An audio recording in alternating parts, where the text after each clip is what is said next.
Assalamualaikum warahmatullahi wabarakatuh.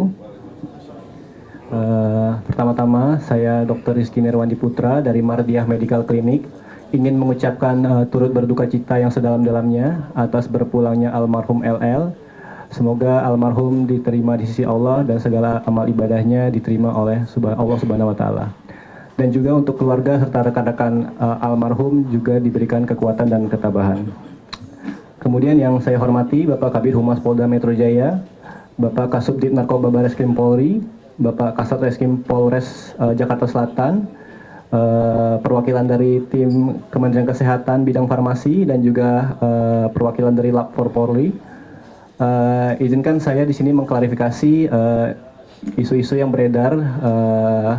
Sebelumnya saya menghormati proses yang berjalan di kepolisian sehingga saya menahan diri untuk tidak menyampaikan informasi apapun guna mendahului dari kepolisian.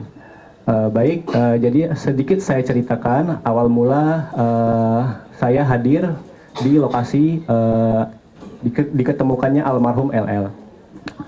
Pada tanggal 23 Januari sekitar pukul 18.50 salah satu rekan dari almarhum menghubungi saya untuk meminta saya berkunjung atau melakukan pemeriksaan medis secara home care ke lokasi salah satu apartemen di apartemen Dharma Wangsa. Atas dasar permintaan beliau, saya hadir kurang lebih dalam 20 menit.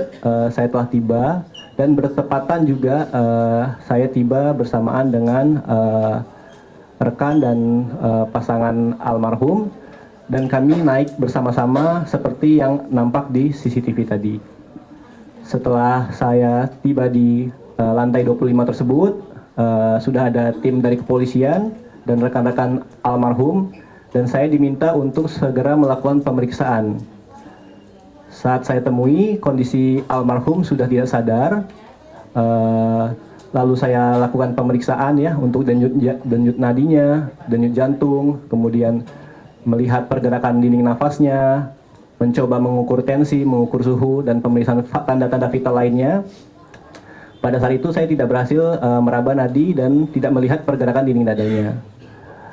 Dan telah ada tanda-tanda pasti kematian pada saat melakukan pemeriksaan, sehingga pada saat itu juga setelah saya melakukan serangkaian pemeriksaan, saya menyimpulkan bahwa almarhum LL telah tiada pada sekitar 19.20 menurut jam yang saya kuasai, jam tangan saya. Kemudian setelah selesai saya menyatakan almarhum telah tiada, bagaimana SOP yang berlaku di klinik saya, karena surat izin praktek saya berasal dari salah satu klinik di Depok, yaitu Mardiah Medical Clinic, maka adalah kewajiban saya mendokumentasikan temuan pemeriksaan saya dan kesimpulan sementara saya, dugaan diagnosa sementara saya dalam bentuk surat. Jika pasien sehat mungkin ke resum medis, kalau pasien yang telah tiada kita sampaikan dalam surat keterangan kematian. Setelah itu saya kirimkan ke salah satu perwakilan di pihak yang memesan jasa saya, salah satu rekan beliau. Kemudian saya kirimkan filenya tersebut dalam bentuk PDF untuk sementara, seandainya diperlukan guna pengurusan pemakaman oleh pihak keluarga. Setelah itu, tak lama dari situ, kemudian saya meninggalkan tempat dan setelahnya masih menunggu proses di kepolisian, yaitu identifikasi dan melanjutkan prosesnya untuk visum dan rencana otopsi pada waktu itu direncanakan di Rumah Sakit Fatmawati.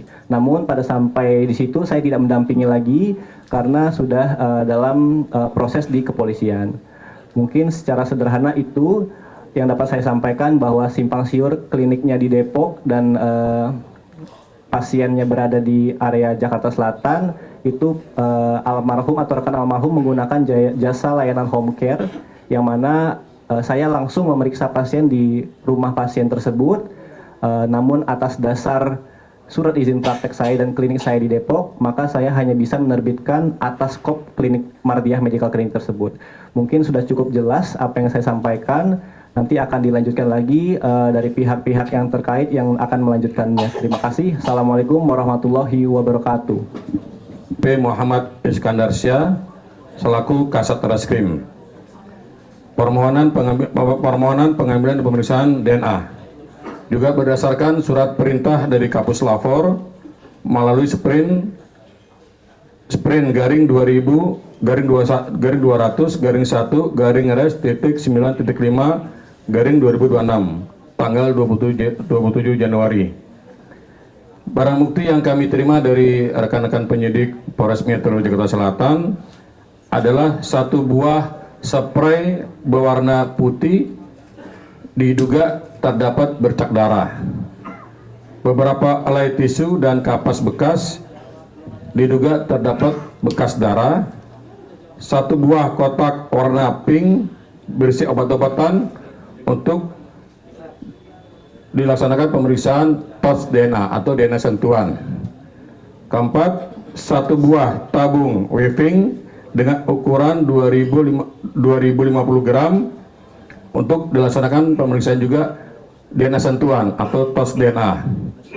Dan sampel darah milik ayah saudari LL yang bernama saudara Muhammad Feros.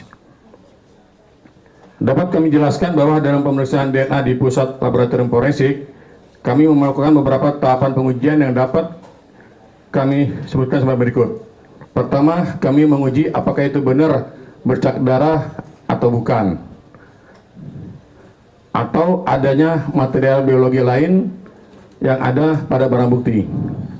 Setelah kami melaksanakan pemeriksaan, kami dapatkan kesimpulan bahwa benar pada spray terdapat bercak darah, pada tisu atau kapas bekas pakai terdapat bercak darah, dan pada satu buah tabung weaving itu muncul profil DNA. Kesimpulannya bahwa bercak darah yang ada pada spray, bercak darah yang ada pada kapas dan tisu, dan tos DNA atau DNA sentuhan profilnya itu adalah milik saudara RL. Dan saudara RL ini adalah anak biologis daripada saudara Muhammad Feros. Demikian. Assalamualaikum warahmatullahi wabarakatuh. Saya dari unit toksikologi Puslapor Bariskim Polri. Tanggal 24 Januari 2026 kami dapat surat dari Polres Jakarta Selatan B469 Reskrim 2026 Reskrim Jakarta Selatan untuk permohonan pemeriksaan toksikologi. Stay updated. Info terkini masih banyak. Jangan lupa subscribe, like, dan share YouTube official Okezone. Dan selengkapnya ada di okezone.com.